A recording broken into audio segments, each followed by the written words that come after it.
Humus is not created. The sand particles are not having the capacity. The sand particles are not having the capacity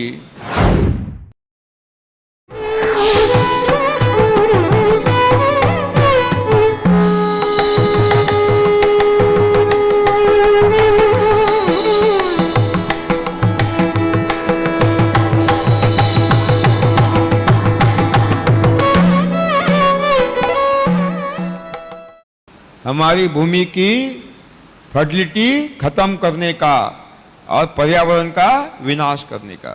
अब मुझे बताइए, सेंद्रीय व्यवसाय करना है या नहीं करना है? नहीं करना है? करना है? कौन है करने वाला? हाथ ऊपर कराइए। यह है करने वाले, ये एजेंट बैठे यहाँ।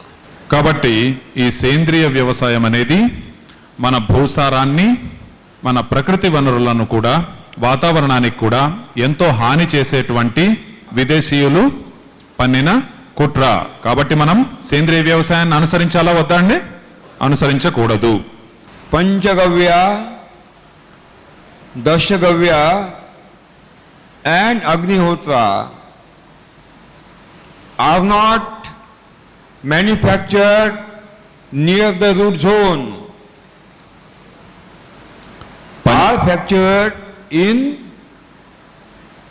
the industries, panchagavya, factories. Humus is not created. పంచగవ్య, దశగవ్య, అగ్నిహోత్రములు కూడా వేరు ప్రాంతంలో కాక కర్మాగారంలో తయారు కావడం వల్ల హ్యూమస్ తయారు కాదు. So, Panchagavya, Dashagavya, Agnihotra, these inputs are also a pre-planned conspiracy to destroy the fertility of the soil, to restrict the humus creation. కనుక ఇవి కూడా భూసారాన్ని, హ్యూమస్ తయారీని అరికట్టే కుట్రలో భాగాలే. समझ में आ गया? అందరికి అర్థమైంది కదండి? सेंद्रीय व्यवसाय वाले कौन कौन है?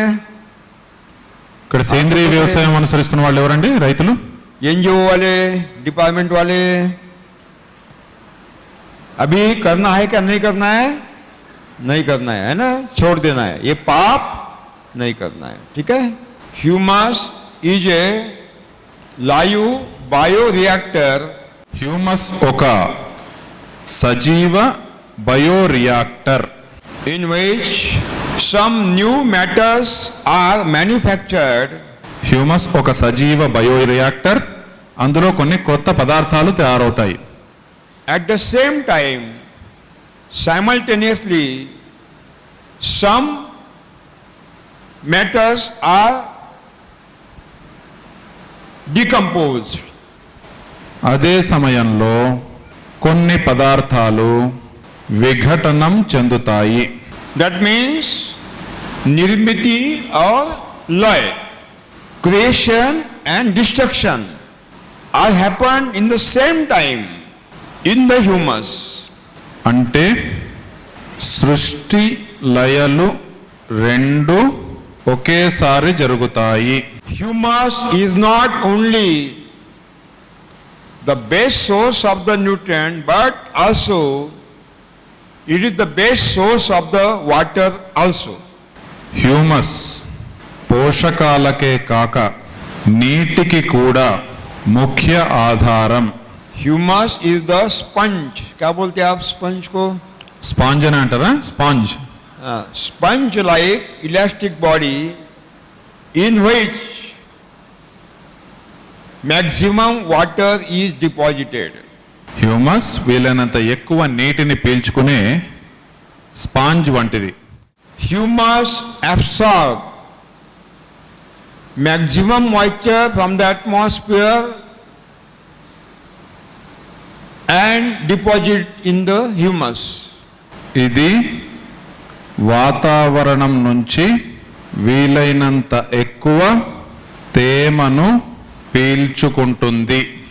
1 kilo humus 1 kilo humus absorbs ఒక 6 రోజులో liter water from the atmosphere one day and give available to the roots of the tree or plant.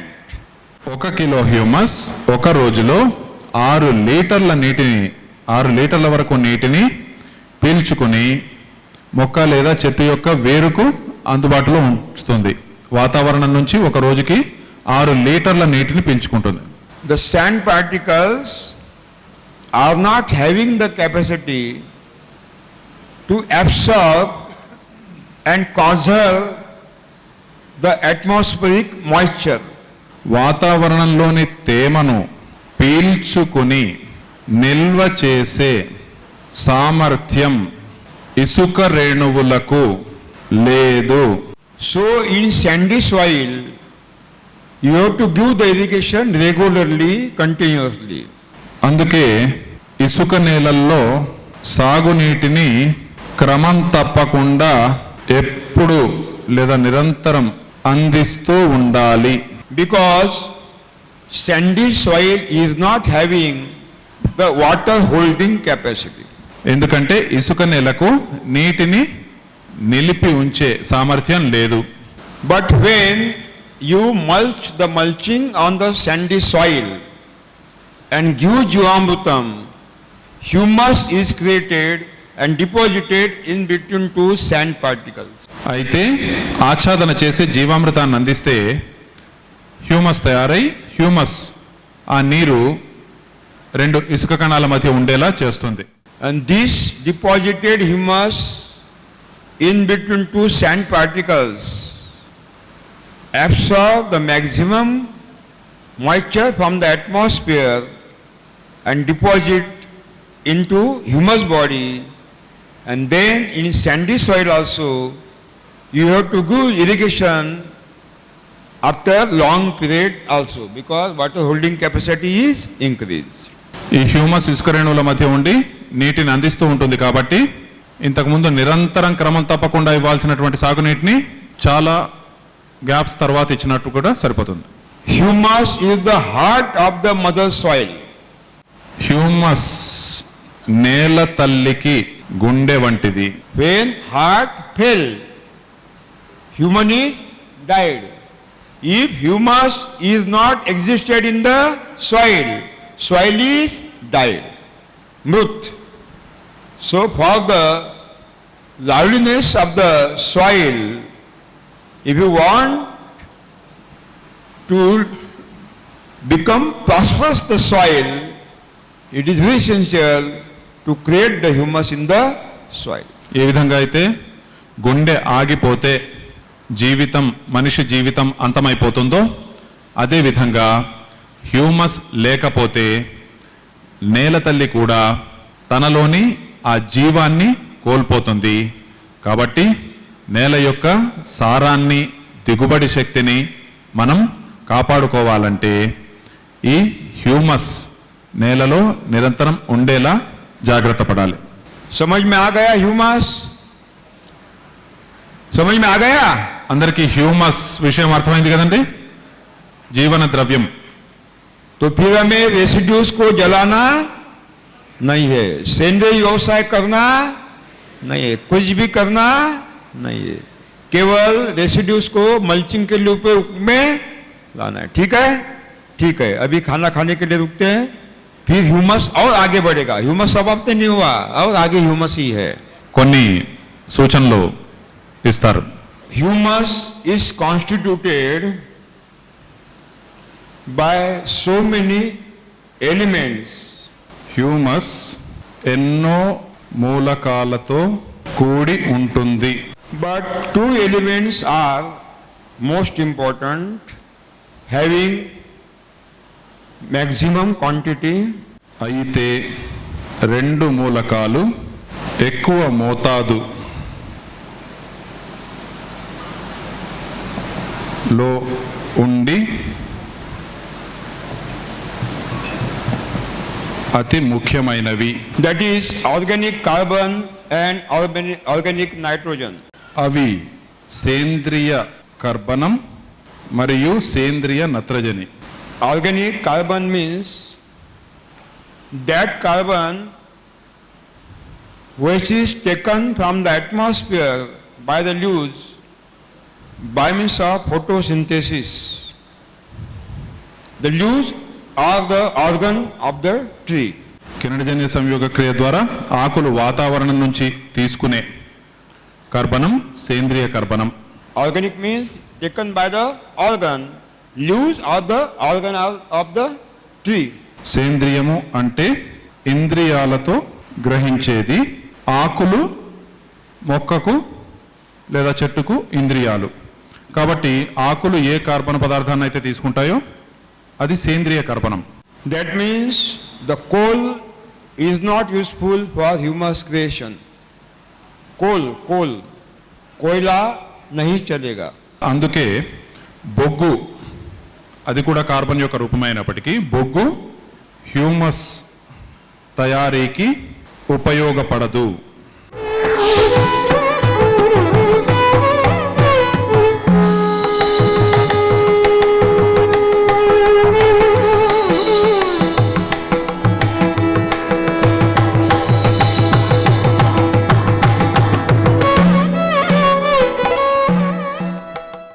Cereals and millets and grasses.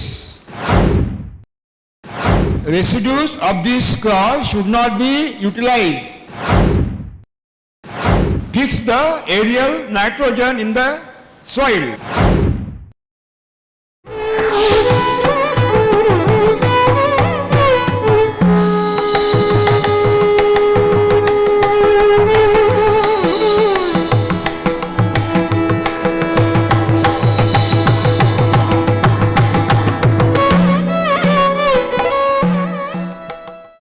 Organic nitrogen means that nitrogen which is taken from the atmosphere by means of the nitrogen fixing bacteria and given to the roots. సేంద్రియ నత్రజని అంటే నత్రాణువులు వాతావరణం నుంచి తీసుకుని వేర్లకు అందించే నత్రజని. That means urea is not useful. Urea is totally unuseful for humus creation. ఎందుకంటే యూరియా సేంద్రియ నత్రజనితో కూడుకున్నది కాదు కాబట్టి, హ్యూమస్కి సేంద్రియ నత్రజని సేంద్రియ కర్బనం కావాలి కాబట్టి. समझ में आ गया?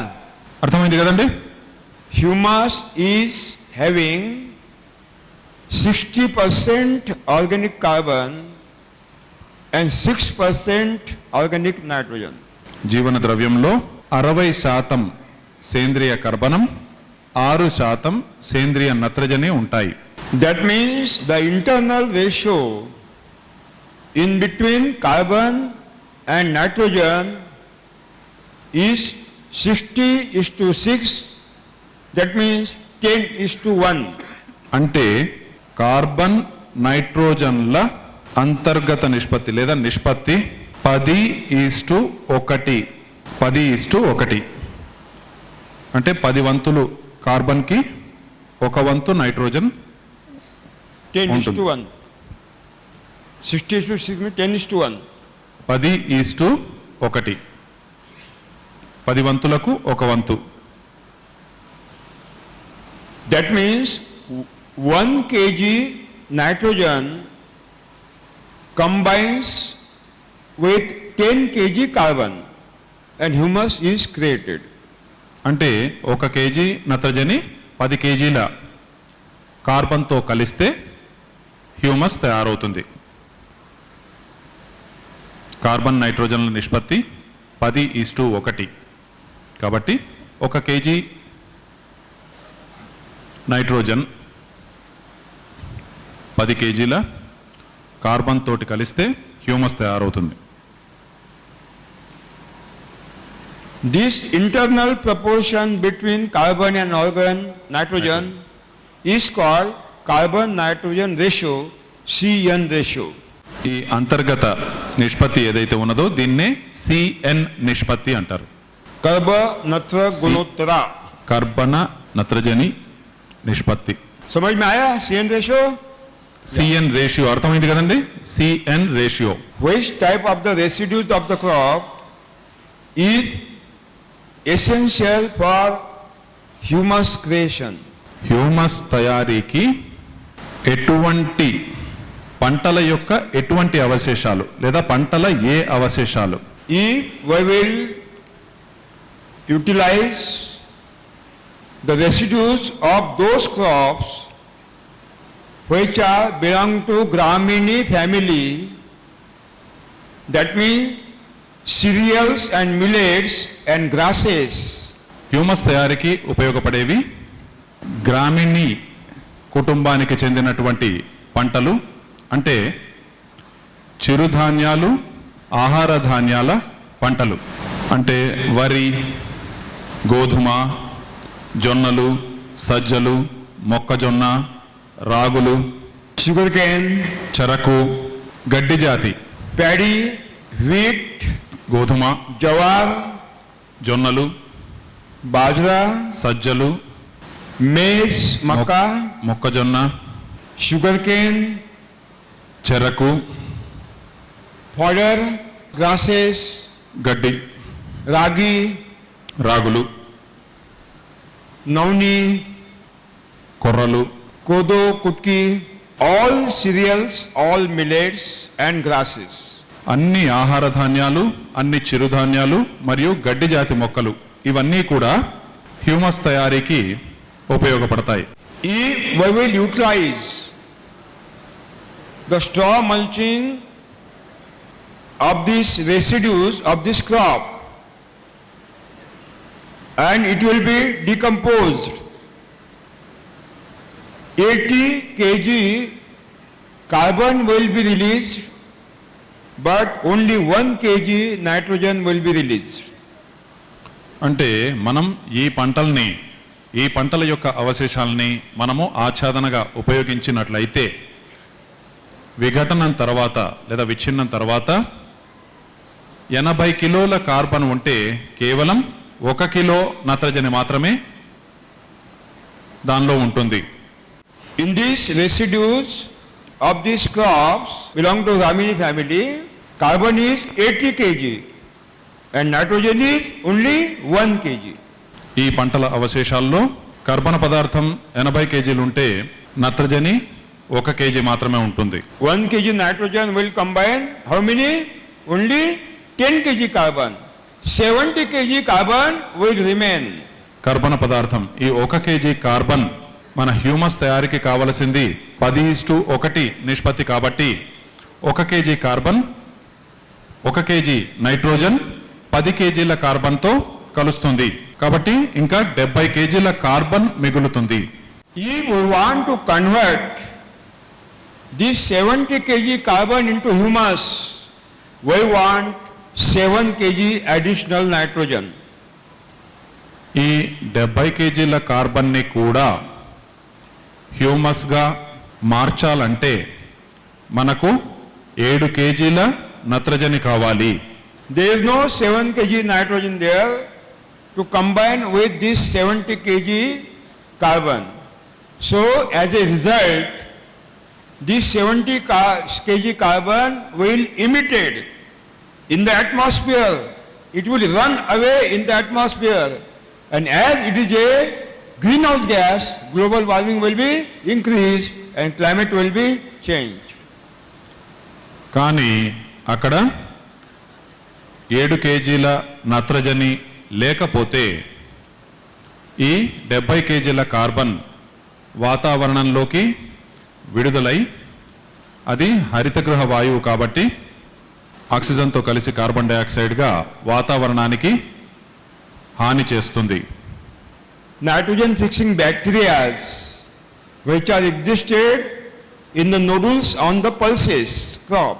వాతావరణంలోని నత్రజనిని మొక్కలకు అందించే నత్రాణువులు ద్విదళ జాతి మొక్కల వేర్ల బుడిపెల్లో ఉంటాయి. That means to fix this additional 7 kg nitrogen in the soil, we have to take the pulses intercrops in main monocot crop. వాతావరణంలోని నత్రజనిని మొక్కలకు అందించే నత్రాణువులు ఏవైతే ఉంటాయో అవి ద్విదళ జాతి మొక్కల వేర్ల బుడిపల్లో ఉంటాయి. కాబట్టి మనము ఈ పప్పు ధాన్యాల మొక్కలను ఏకదళ జాతి ముఖ్య పంటల్లో అంతర పంటలుగా తీసుకోవాలి. मुख्य क्रॉप में कौन सी क्रॉप लेना पड़ेगा? पल्सेस इंटरक्रॉप लेना पड़ेगा.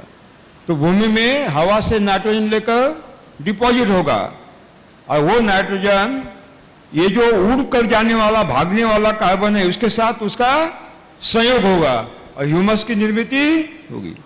इसका मतलब है केवल ये इन फसलों का स्ट्रॉ नहीं डालना है.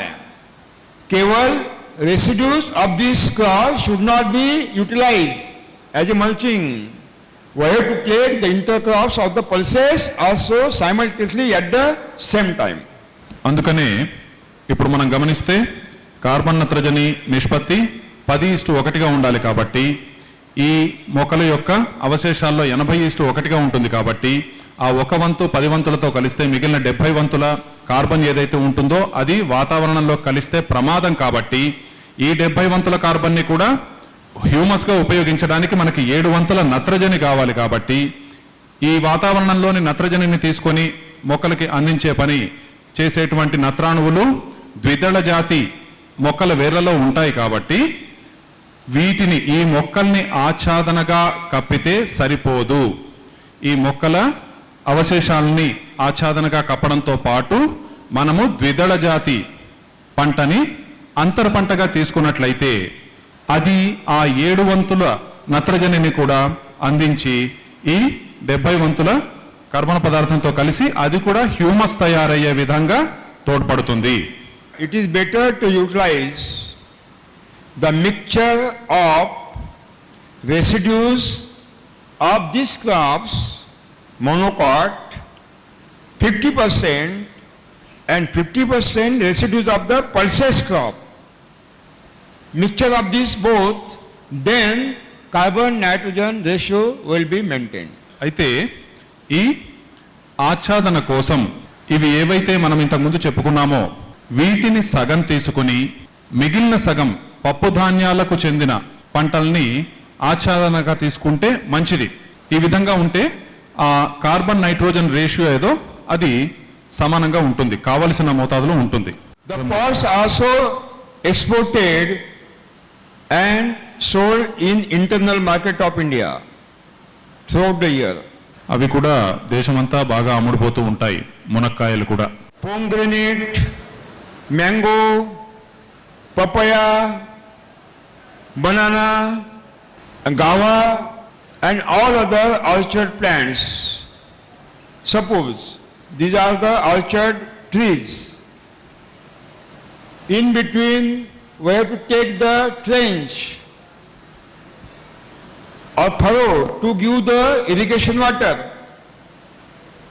On the both bank of this trench or furrow, we have to dibble the seed of the drumstick or Glycidia. These are the drumstick.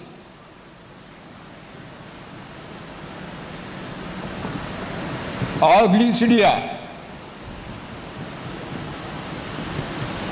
And in between two drumstick or Glycidia, we have to take the moth bean, cowpea, అలసంద, horse gram, ఉలవలు, and beans. చిక్కుళ్ళు. These are the leguminous pulses crop. Fix the aerial nitrogen in the soil. That means we have taken the drumstick or glycidia, including in between motha bean, cowpea, horse gram, beans, and on both sides of these strains, we have to take the mulching. This is mulching. That means this leguminous cross will fix the atmospheric nitrogen in the soil. And when this mulching will be decomposed, carbon will be released. And carbon-nitrogen ratio will be maintained and we will get 100% humus. No single gram of the carbon will be emitted in the atmosphere and no possibility of the global warming and climate change. ఇవి పండ్ల చెట్లు, దానిమ్మ కానీ, మామిడి కానీ, బొప్పాయి కానీ, అరటి కానీ, జామ కానీ, అటువంటి పండ్ల చెట్లు. ఈ రెండు పండ్ల చెట్ల వరుసలకు మధ్య మనము ఒక కాలువ సాగునీటిని అందించడానికి తీస్తాం. ఈ కాలువ ఏదైతే ఉంటుందో దీనికి రెండు ప్రక్కల ఈ నక్షత్రం గుర్తులు ఉన్న చోట మనము మునగని కానీ లేదు ఈ గిరి పుష్పను కానీ నాటుకోవాలి. అలాగే ప్రతి రెండు మునగ లేదా గిరిపుష్ప మొక్కల మధ్యలో ఈ గుర్తు, ఇవన్నీ కూడా ఈ గుర్తు ఉన్నవి. ఈ మూడు మొక్కలు ఏవైతే ఉన్నాయో ఇవన్నీ మోతుబీన్ అంటే పిల్లి పెసర అని కొన్ని చోట్ల అన్నారు. అలాగే కౌపి, హార్స్ గ్రామ్ అంటే అలసంద, ఉలవలు, చిక్కుళ్ళు, ఈ లెగ్యూమినస్ కుటుంబానికి చెందినటువంటి ఈ పప్పు ధాన్యాలని మనము ప్రతి రెండు మునగ లేదా గిరిపుష్ప మొక్కలకు మధ్య నాటుకుంటే ఇక్కడ ఈ చెట్లకు చుట్టూ కూడా మనము ఆచ్ఛాదన చేసినట్లయితే ఇవి విఘటనం చెందినప్పుడు ఏదైతే అదనంగా ఉన్నటువంటి కర్బనం వాతావరణంలోకి వెళ్ళి హాని చేయగలదో దానికి కావలసినటువంటి నత్రజనిని ఈ పప్పు ధాన్యాల మొక్కలు అలాగే మునగ, గిరిపుష్ప ఇవన్నీ కూడా నేలలో ఆ నత్రజనిని భర్తీ చేసి ఆ కార్బన్ వాతావరణంలోకి వెలువడకుండా దానితో హ్యూమస్ తయారయ్యే విధంగా సహకరిస్తుంది. దీనితో కార్బన్ వాతావరణంలోకి వెలువడి ఈ భూతాపం పెరగడం వంటి ప్రమాదాలు జరగవు.